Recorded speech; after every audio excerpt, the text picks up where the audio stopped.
Bem-vindos, eu sou Luiz Castelo e, dando continuidade ao assunto potencial elétrico, nesse vídeo veremos como calcular o potencial de um grupo de cargas pontiformes, ou seja, um grupo de cargas muito pequenas. Lembrem que quando eu estou falando de um grupo, eu estou falando de uma quantidade contável, uma quantidade que eu consigo determinar o potencial de cada um deles separadamente e somar tudo depois. Por que eu posso fazer isso? Por que eu posso determinar o potencial separadamente de cada um deles e somar depois? Porque o potencial é uma grandeza escalar. E eu posso fazer uma soma como eu faria uma soma de 2 mais 2, 2 mais 3, qualquer número, qualquer grandeza escalar. Então, essa é a parte mais fácil, talvez, do assunto que a gente está estudando, que é o potencial elétrico. Para que a gente consiga chegar na equação final aqui, ela é bem pequenininha a demonstração, mas para que a gente consiga chegar na equação final do potencial produzido por um grupo de cargas pontiforme, dê uma olhada no vídeo anterior que trata do potencial produzido por uma carga pontiforme. Então, eu defino lá a equação, eu deduzo a equação para uma carga pontiforme, porque depois é só somar o potencial de cada uma das várias cargas pontiformes. Olha lá, vamos partir da equação do vídeo anterior. Dê uma olhadinha no vídeo anterior antes deste vídeo. Então, na equação do vídeo anterior, a gente sabe que o potencial de uma carga pontiforme é dado por 1 sobre 4π ε0, valor da carga, dividido pela distância. A distância aqui é da carga até onde eu quero medir o valor do potencial ali no espaço em volta dela. Então, esse R me fala qual é essa distância ali. Então, isso aqui é para uma carga. Ah, mas e se eu tiver muitas cargas? Como é que eu faço? O potencial para muitas cargas é simples. O potencial para muitas cargas é só pegar, e já que eu posso, são muitas cargas, mas são uma quantidade tal que eu posso contar ainda e fazer essa soma manualmente, é só somar mesmo, gente. Você vai pegar e fazer o somatório dos potenciais de cada uma das carguinhas, desde a primeira carga até a última carga que você tiver no seu sistema. E faz essa soma. Vamos abrir isso aqui, vai ficar bem simples. Então, o potencial para várias é igual à soma de 1 sobre 4π ε0, QI, que é aquela carga que eu estou olhando naquele momento, e a distância dela até o ponto que eu quero medir o potencial. Então, isso vale para todas as cargas, desde a primeira carga que eu resolver somar até a última carga que eu tiver que somar no meu sistema. Logo, o que é constante pode sair do símbolo de somatória e vocês vão encontrar a equação escrita no seguinte formato. 1 sobre 4π ε0, somatório de I até 1 da primeira carga até a última, da razão carga pela distância. E é dessa forma que eu consigo calcular o potencial produzido por uma coleção de cargas. Então, não tem segredo nenhum. Se eu utilizar isso aqui para 1, 2, 3, 10, 1000 cargas, consigo somar até 1000? Consigo. Então, a gente pode fazer. Isso aqui só vai ter que tomar bastante cuidado quando for um contínuo de cargas. Eu não consigo distinguir uma carga da outra, está tudo muito juntinho, uma quantidade enorme de carga, então não poderei mais usar isso, mas isso é um assunto para um próximo vídeo. Então, esta aqui é a demonstração desse subtítulo aqui, tudo bem? Uma situação especial que eu tenha que utilizar isso é o dipolo elétrico.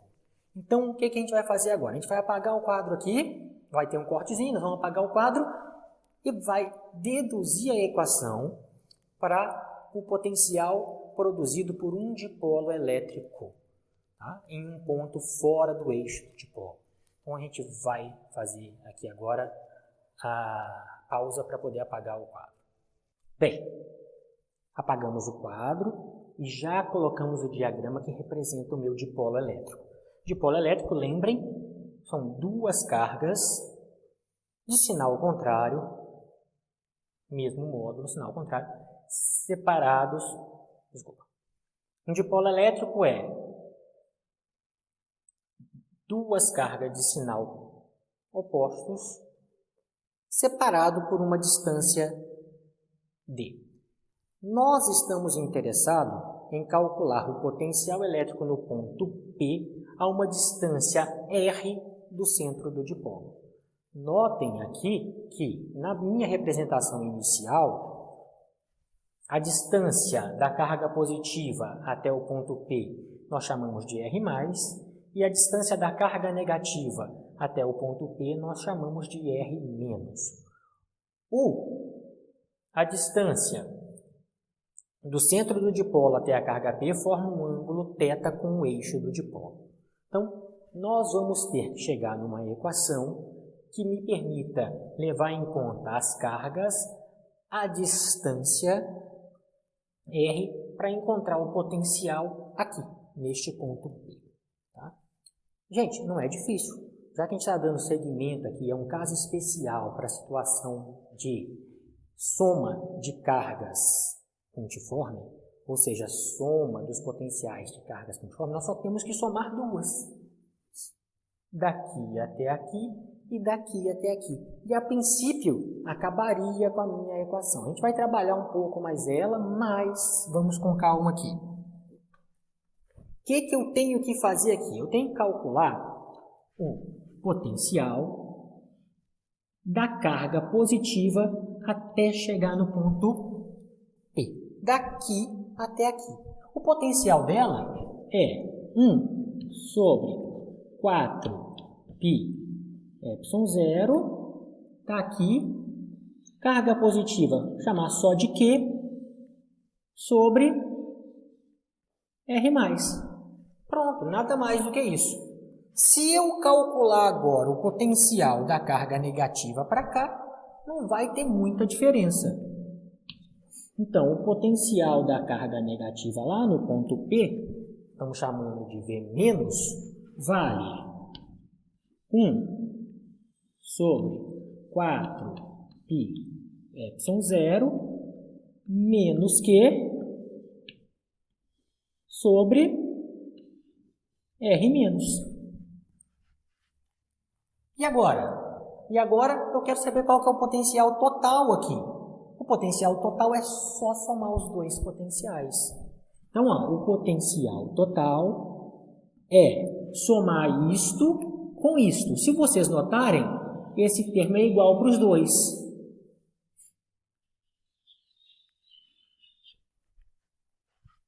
Então, a gente vai botar ele em evidência e já vamos contribuir com essa soma aqui.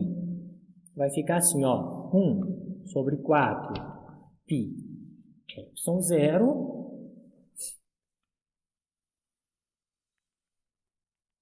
sobre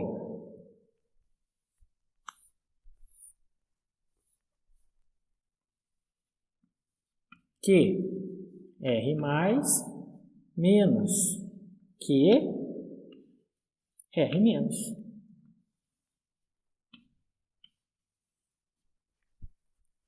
Posso colocar o Q em evidência, já devia ter colocado desde o começo, mas estamos fazendo passo a passo, linha a linha aqui. Então, o potencial vai ser Q sobre 4π ε0. Vamos fazer mais uma, duas, três, quantas linhas forem necessárias. de 1 sobre R+, menos 1 sobre R-. Distância da carga positiva até o ponto P, distância da carga negativa até o ponto P. Tá lá. O que eu vou fazer aqui ainda? Vou tirar o MMC entre R mais e R-, não é bem o MMC. Vou achar um múltiplo comum entre os dois, é só multiplicar um pelo outro. E vou remanejar esse colchete aqui, tá? Então vai ficar assim, ó. O potencial é igual a Q sobre 4π ε0. Faça a multiplicação aqui de baixo os dois. R mais vezes R menos. Divido pelo de baixo, multiplico pelo de cima. Vai ficar R menos R mais.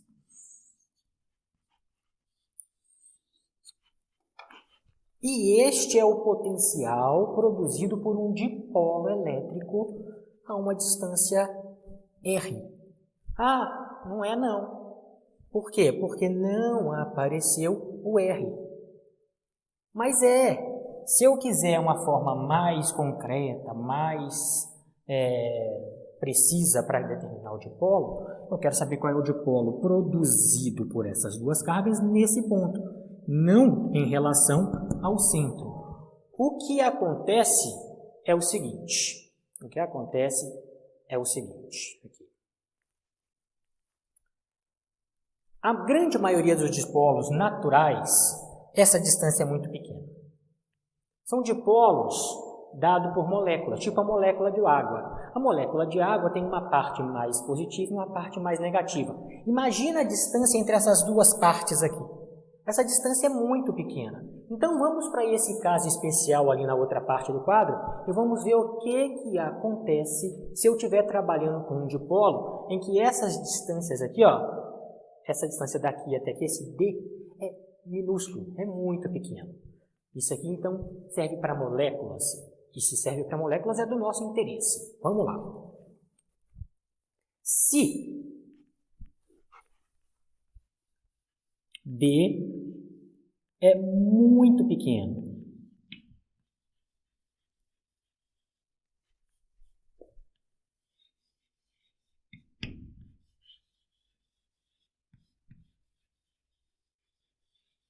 se D é muito pequeno, o que eu quero falar é o seguinte. É muito pequeno, a gente tem que falar muito pequeno, muito grande em física, quando eu comparo com alguma coisa. Com relação a essa distância aqui, ó. Então, essa distância aqui, comparada com a distância daqui até aqui, é muito pequena. Ou seja, o R é muito maior do que o D. Significa falar para vocês que o R é muito maior que a distância de separação entre as cargas ali. Então, eu vou estudar esta situação ali. Então, para a gente estudar essa situação, nós vamos tentar descobrir, a partir de geometria, algo que eu possa substituir aqui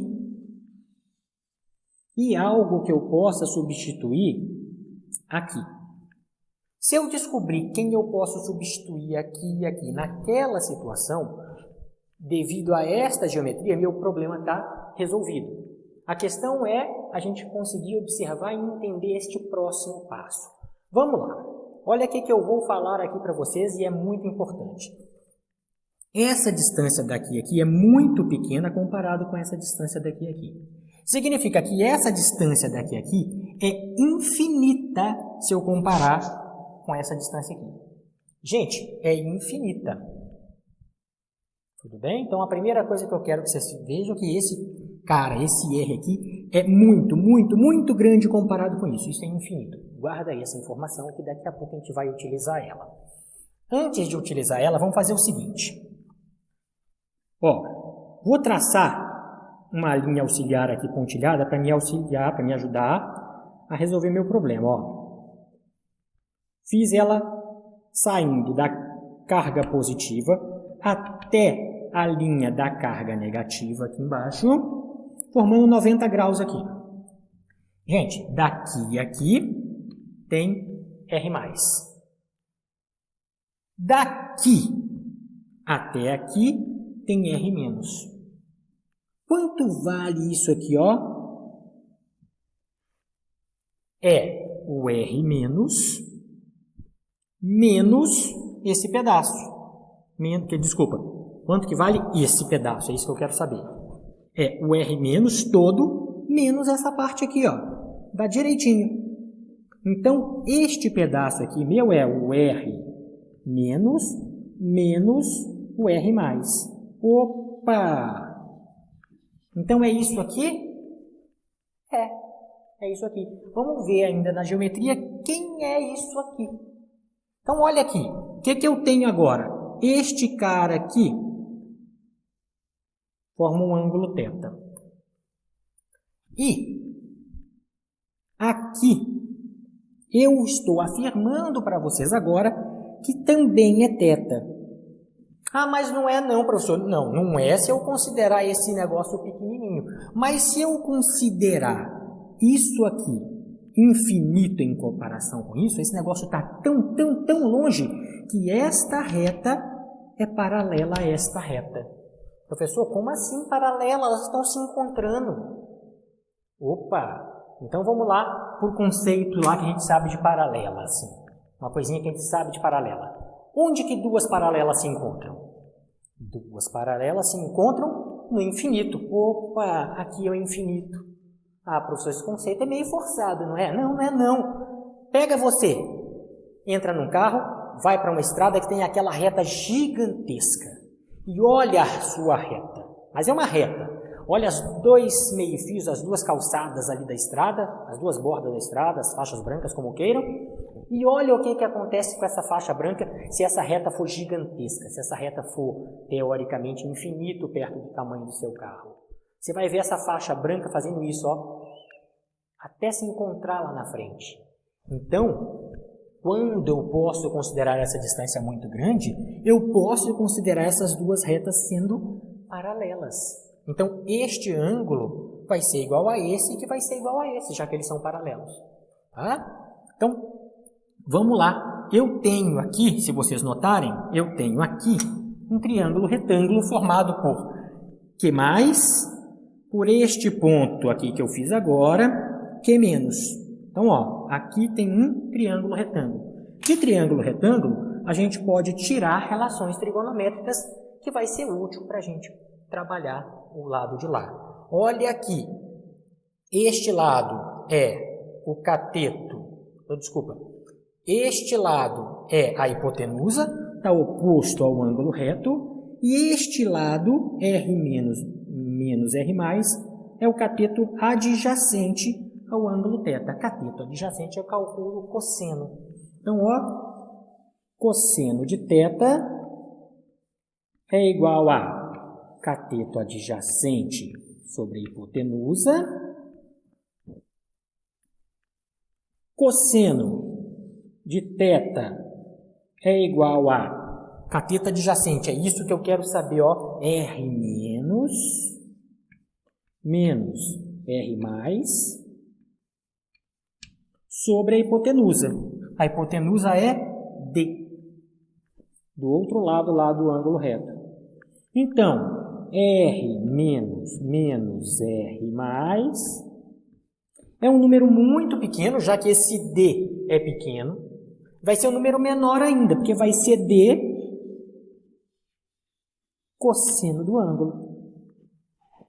Desde que o ângulo não seja de 0 graus, qualquer ângulo maior que 0 graus vai fazer isso aqui ficar cada vez menor. Então, R menos R+, vai ser um número bem pequenininho, mas ele está lá. A outra consideração que a gente vai fazer aqui, então, ó, já descobri quem que eu vou colocar no lugar do R- e R+. Desse. Eu quero descobrir agora esse produto. Gente, esse número é tão pequeno, mas tão pequeno, que este tamanho é quase a mesma coisa que esse tamanho. Então, se eu fizer o R+ vezes o R-, eles são aproximadamente o mesmo tamanho, então eles vão ser aproximadamente o mesmo tamanho do R também, já que são todas paralelas, tá? Então isso aqui é aproximadamente R ao quadrado. Opa, então eu também acabei de descobrir quem que eu vou colocar na parte de baixo da fração. Então, ó, este cara entra aqui e este cara entra aqui naquela situação lá, na situação em que este ponto está muito longe do centro do dipolo. Muito, muito longe. De novo, serve para várias coisas, principalmente para moléculas. Então, vamos substituir do lado de lá e vamos ver como é que fica meu dipolo de uma moléculazinha. Vai ficar assim, ó. 1 sobre 4 π epsilon 0. Aqui, R menos R mais é dado por isso aqui, D cosseno de θ. Aqui é um Q, desculpem. Então, aqui vai ficar D cosseno de θ dividido este R mais vezes R menos dá aproximadamente R ao quadrado por R ao quadrado. Então, este é o potencial produzido por um dipolo quando este ponto P está muito longe do centro do dipolo. A última coisa que a gente vai colocar aqui nesse pedacinho é o seguinte, olha aqui. Esta vai ser uma multiplicação muito comum quando eu trato de dipolo. Muito comum. E ele recebe um nome próprio por essa coisa ser tão comum. Isso aqui, então, vai ser 1 sobre 4 π epsilon 0. Essa multiplicação a gente chama de P, momento de dipolo. Então, toda vez que vocês ouvirem falar em momento de dipolo, vocês estão ouvindo falar de Q vezes D, do produto de uma dessas cargas pela distância que separa elas aqui, ó, as duas. De uma delas pela distância que separa as duas. P cosseno de θ sobre R ao quadrado. Então, esta é a equação que me permite calcular o potencial de um dipolo como se fosse uma molécula, uma coisa pequenininha. Continuando aqui para poder terminar esse assunto de dipolo, este momento de dipolo tem direção e sentido. Tá? A direção dele é no eixo do dipolo e o sentido dele vai ser sempre da carga negativa para a carga positiva. O momento de dipolo é importante, a gente já viu isso lá no capítulo de campo elétrico, a gente explica a importância do momento de dipolo. Ele aparece aqui de novo, tá? Aparecendo outra vez, tá? Esse momento de dipolo, ele pode ser um momento de dipolo natural, quando acontece em moléculas polares. O que significa isso? Significa que algumas moléculas naturalmente têm um lado mais positivo ou mais negativo do que o outro lado. Essa molécula que tem essa separação intrínseca dela permanente, que é sempre assim, a gente chama de molécula polar, que é o caso da água, por exemplo. Agora, as moléculas apolares são aquelas que não têm essa separação. As cargas positivas e negativas estão praticamente uma em cima da outra, estão no mesmo ponto. Então, a soma das duas ali dá zero, não existe um momento de dipolo nessas coisas. Tá? Então, eu posso colocar essa carga na presença de um campo elétrico. Na hora que eu colocar essa carga, essa molécula ali na presença de um campo elétrico, eu vou separar um pouquinho a carga positiva da carga negativa dentro da molécula. E ela passa a ter um momento de dipolo que ela não tinha antes. E quando isso acontece, isso vai chamar momento de dipolo induzido. Antes de terminar o vídeo propriamente aqui, vou deixar uma questão para vocês pensarem, apenas para pensarem. Se quiserem deixar no comentário a sua resposta, alguma coisa assim, deixem lá, mas não é a finalidade. A finalidade é que vocês reflitam. Por quê? Porque física tem que servir para alguma coisa na nossa vida mesmo, no nosso dia a dia. Então, tem a ver com a nossa matéria a pergunta, eu te pergunto aqui agora, por que quando vocês vão lavar alguma coisa, vão tomar banho, lavar as mãos, lavar um prato, lavar um carro, a gente usa sabão, sabonete, detergente, o que quer que seja? Por que a gente faz isso? Tá? Com certeza tem a ver com algo que foi falado nesta parte da aula, neste vídeo. Então, a gente aguarda aí que vocês pensem, raciocinem, fiquem curiosos, porque ficando curioso, vocês acabam se esforçando mais e conseguem resolver melhor os seus exercícios, tem uma motivação aí de para que eu vou fazer isso, tudo bem? Então, dessa forma a gente termina mais esse vídeo a respeito de potencial elétrico.